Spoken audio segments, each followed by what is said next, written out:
So what stood out for me, and I think I probably definitely stayed more surfacey with just kind of his behavior, is he fits a lot of characteristics of like a narcissist, right? Mm-hmm. Like whether or not he's a diagnosable narcissist, like, I don't think he fits the criteria.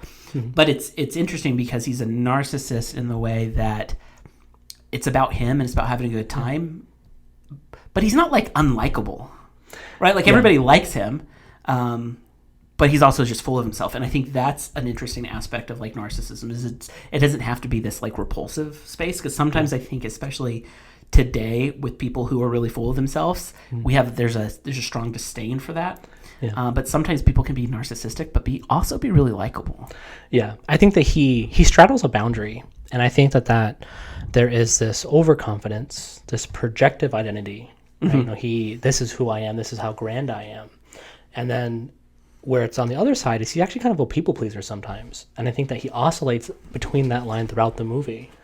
You know, as we kind of dig deeper into him, and we see this, right? So in the introduction, when we get out of the traumatic experience and we get into this kind of like the precursor information, we see that he doesn't show up at times, right? So he misses the award ceremony, and Rhodey comes out and is like, come on. Like, dude. Yeah.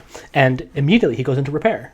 Mm-hmm. So I think that he wants to maintain these relationships, and he knows exactly how to maintain them, but he always gives them like one unit shy. Yeah.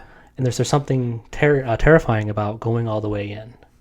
Which, if we fast forward to the movie when he's dancing with Pepper, right? Like, there's some type of he's had these major traumatic experiences. He's trying to have different types of relationships. He does the same thing with Rhodey in the movie too. Yep. And he's trying to be more connected to her, but he also holds back a little bit. Yeah. And then that's where she ribs him a little bit later because he disappeared on her, right? Yeah. So there is this piece that he's wanting deeper connections, but he holds himself back.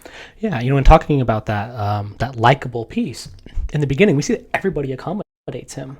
Because I think everybody has something they want from him, and I think he's very aware of that.